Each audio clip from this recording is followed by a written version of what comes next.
Saya merasa senang hati kerana saya dapat lagi sekali memberi ceramah dalam lecture theatre. Jadi it's easier because if you are a lecturer, the first thing you should do is to make your students confused, and then they will respect you for what you are saying. Saudara-saudara sekalian, malam ini kita meraihkan seorang yang paling penting dalam usia Malaysia. Kita meraihkan bapa kemerdekaan yang telah menunjukkan kepada kita bahawa kepimpinan itu sangat penting dalam usaha menentukan masa depan sebuah negara. Oleh kerana rakan-rakan saya akan menceritakan tentang almarhum Tunku Abdul Rahman, I wanted to talk something light about him because I happen to work under his classmates and schoolmates. So I happen to work under so-called the British trainee. So I happen to be assigned Tun Ismail bin Muhammad Ali, a former governor of Central Bank, went to Cambridge to take law and came back more British than Malay, and they regard themselves, if they achieve the status, they are called a gentleman. That's what is all. And Tunku Abdul Rahman is regarded a leader and gentleman. So they can see the difference of the personality. And during that time, this is where I feel that the name gentleman is so important, that even with a brandy glass on one hand, and yet they say, I will not take bribe, I will do the right thing, and still drink the brandy. Today, gentlemen, you without even brandy, without anything, that's, you don't know whether he will take your money or not. That's what it's all about. And another lesson, this is, I went to Australia to further my studies, and I learned in Malaysia there is a day in a year in Australia, they call it the Melbourne Cup Day. Melbourne Cup Day is a horse racing day in November. Everybody in Australia stop work, watch the horse racing. Australian bet on everything, including horse racing. So I have to follow the Australian, except I don't drink beer, but the rest I shout as hard as any Australian. So then come the horse racing, horse moving fast and all that, and then horse won, and they have to bring the horse to the gallery. Here I saw a man with a songkok holding the horse, bringing it to the gallery. Then I said, hey, that is my Prime Minister. His horse, think big, won the Melbourne Cup. And what did he say? I thank Allah for this. I say, my God, my God, it's real. This is what it's all about. The man is real. He has the integrity. He is real. He says what he says. I thought if he's in Malaysia, he would have lost all the votes, including from Batam. But this is real. Tunku Abdul Rahman is real. He's a gentleman. And one thing they train a gentleman is to have that integrity. What means? It's a choice that they uncompromisingly consistent in commitment to moral and ethical and values of freedom. This is what they are.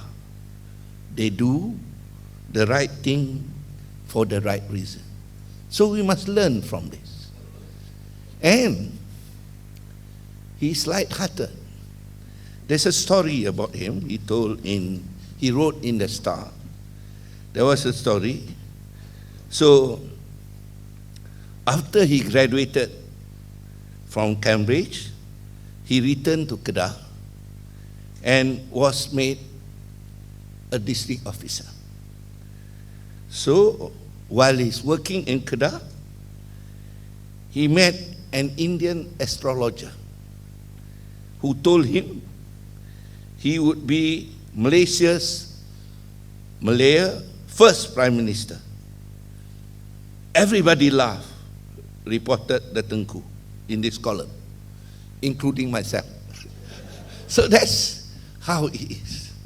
He takes it very seriously. And there's an incident that was told to me by Tun Ismail, and we had at that time a very respected finance minister, Tan Siew Sin. Tan Siew Sin watched the currency so hard that nobody can touch Malaysian ringgit. So he watched the saving and all that. One day he worked so hard, then he went to Tunku. Tunku, I want to take a holiday. Oh, yes, very good, you can go and take the holiday. But I want to find somebody to replace me during my leave. Tunku said, don't worry, I'll take over. So he told Tunku, I don't want to take a holiday. So that's how the man is. The man, he takes it and he works for it. And he has as many friends as others. But if you look at his achievement, remember when Malaya starting to grow and Malaysia, you remember Merdeka Cup? Remember the footballs? He started it. That's why Malaysia won the Malaysia Cup. We beat Korea. We beat Japan. And where are we now? And he built that. He built that. The Stadium Merdeka, where it is. Another one which people don't realize. He wanted to develop the Muslim community. What did he do? He didn't go and preach hatred for others. What did he do? He went to Saudi Arabia and explained to the king, King Saud, to say, let's do something about building up the Islamic community. What did happen? King Saud says, I'll help you. And you know, he was the one who initiated Islamic Development Bank. That's what he did. Nobody. And he built the bank until today. That means, as a leader, he looked at things and do it and created it. And that's all about. And that's what Tunku is all about.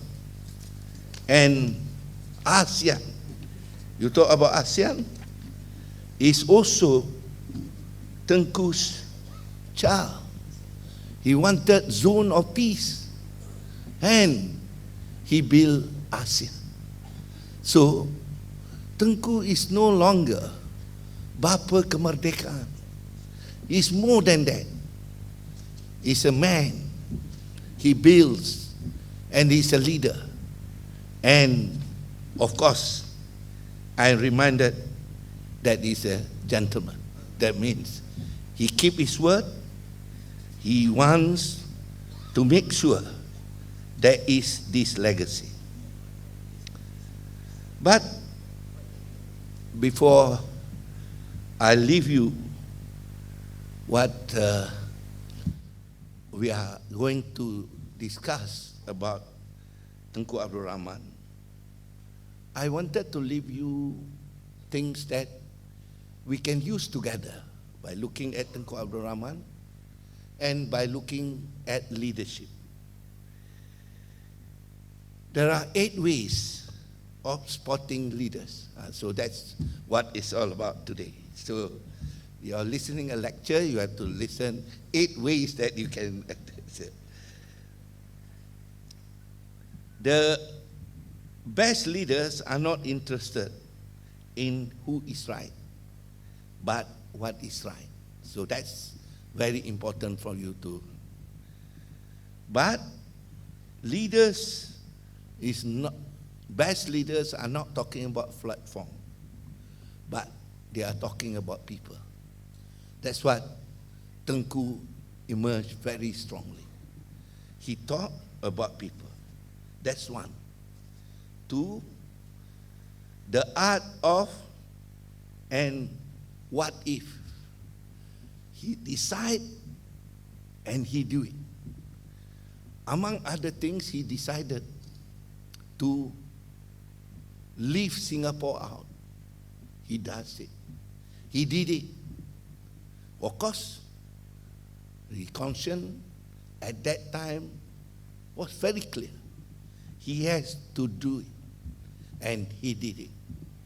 But one thing, Lee Kuan Yew say, among the nice thing about Tunku, he pleaded to Tunku, even though you leave me out, but you won't disturb me. What did Tunku did? He was a gentleman. He was. And today, Lee Kuan Yew respected this gentleman and willing to take up the challenge. And they take this challenge. But the lesson of leadership, among others, understand compromise. Tunku did it. Tunku did it. Compromise the alliance within various parties. And he did a very important compromise incident. Past joint alliance. That's a history of Dato Asri of Kelantan. So this is leadership. This is also aligning.